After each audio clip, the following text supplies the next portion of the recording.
quick shoutouts to Clay Emu. He made a video about this same topic yesterday. I'll leave a link in the description to that. He does a really good job going over the profile of the player that we're talking about in this video, and I highly recommend if you want a more in-depth look as to actually how he plays. Clay Emu's the guy for you. Check out his Tryamkin video uploaded yesterday. But today we're going to be talking about Nikita Tryamkin, not because there's any new news about him, but because there's a lot of talk going on about him. I don't know how many of my subs here on YouTube are also followers on Twitter, or if you even use Twitter in general. If you do, and you're not following me, follow me. Just try to get that plug in there. But if you're not on Twitter, you may not understand where exactly this is all coming from, but recently, I'd say probably over the past few days, there has been a huge surge of Nikita Tryamkin talk on Canucks Twitter. Now, this has carried over into some forums on other mediums such as The Athletic. Harmondale wrote an introspective article about this player a few days ago, but a lot of that has played into this discourse that has gone on the past few days on Twitter that is very, very heavily involved in Nikita Tryamkin talks. And what I've been seeing a lot of recently over the past week or so, more than I've been seeing in any other week span of time in the past year and a half pretty much, is anti-Tryamkin talk. Vancouver Canucks fans talking about how Nikita Tryamkin really isn't a guy that they need. Now, Clay's video talks about why he personally does not see a need for acquiring this player, and it's very fair. He explains his points very well in typical Clay Emu fashion, but it's not just Clay talking about why he wouldn't want Tryamkin. There's a whole big discussion online that has been circulating and somewhat pontificating the idea that Tryamkin is like the worst thing that could happen to the Canucks in the next few years if they decide to sign him. Now, of course, that's not what Clay said. Clay said things very nicely, but on Twitter, things have kind of gotten out of hand, I've seen. And it's mostly having to do with a few factors. First off, Nikita Tryamkin is not necessarily an amazing player, but he's a player that the Vancouver Canucks are very, very strongly linked to, and it's probably one of the most uninspiring and unsurprising things that would happen if the Canucks signed this guy and he came over to Vancouver to play another year. Would you be surprised? No, I wouldn't be surprised at all. And it's this inevitability that's coming with Nikita Tryamkin that's getting a lot of people all up on their heels as to why he's going to be good or why he is going to be bad. And the majority of people I've seen have been talking smack about the people saying that he is going to be good by saying why he is going to be bad. Now, don't get me wrong, I do believe that a party that is pro-Tryamkin and is like, yes, sign the guy, let's see what he can do, I'm excited, I want to see it, let's see the best version of this guy, I'm sure that party does exist. But I really haven't seen that at all. I've been seeing way more people bashing the pro-Tryamkin people than I've been seeing the pro-Tryamkin people actually say pro-Tryamkin-like things. There's been this huge wave of anti-Tryamkin stuff on Twitter, and it's gotten to a point where I've made a note of it, and I'm like, yeah, you know, people really don't want this guy to come back.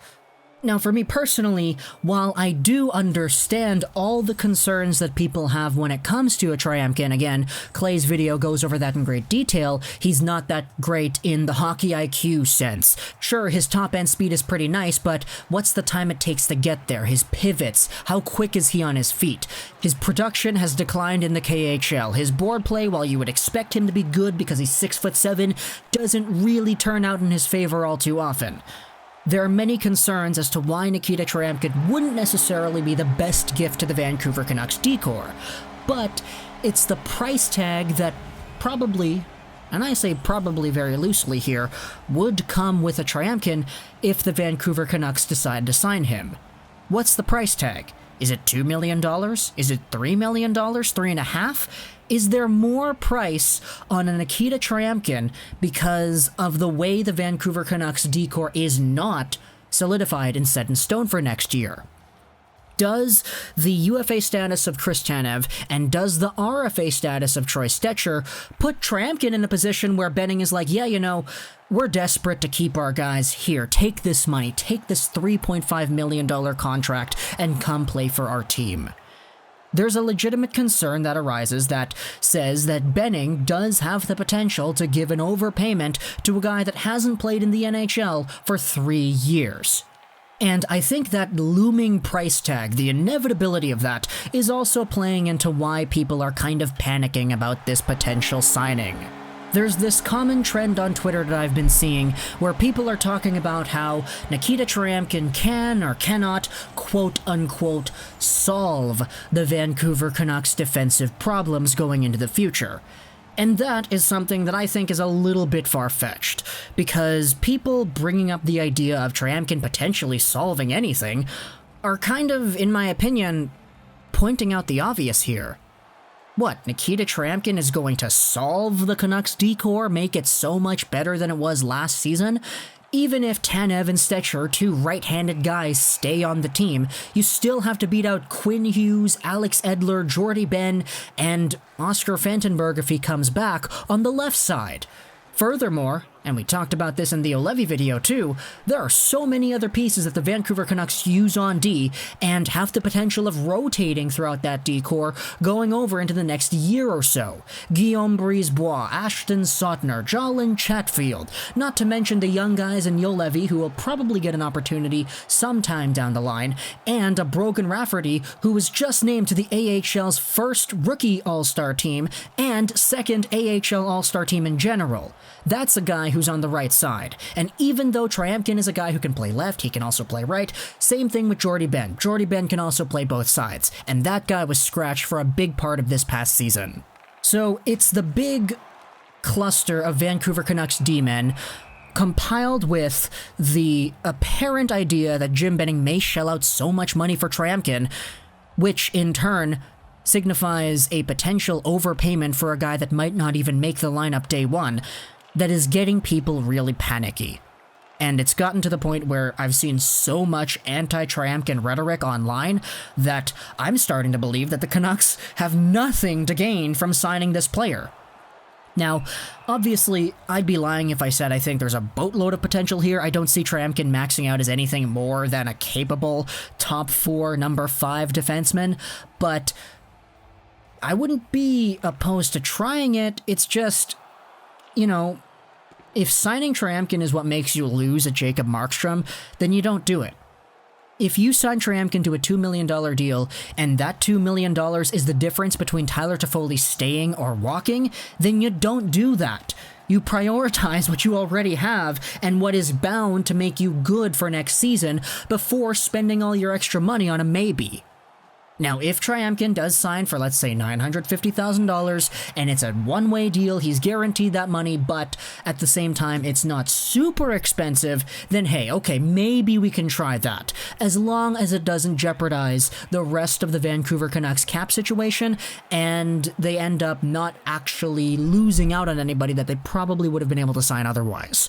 If, instead, the Canucks let Oscar Fantenberg walk and they use that money to sign a Tryamkin, hey, I'd honestly be interested in that idea. Fantenberg was pretty okay for the time that he was in the lineup. He was better than Jordy Ben, I would say, overall. But at the same time, you know, there's no guarantee that Fantenberg's coming back, especially with Jordy Ben being under contract, with Stecher needing the money, etc. Fantenberg may even just walk because he wants more opportunity elsewhere, because he didn't get the best of opportunities with Vancouver, although I will say he was honestly quite good.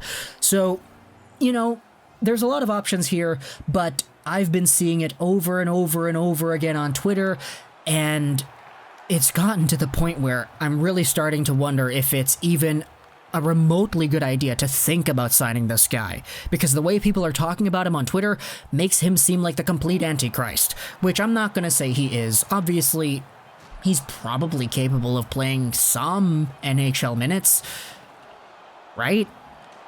Oh man, this is tough.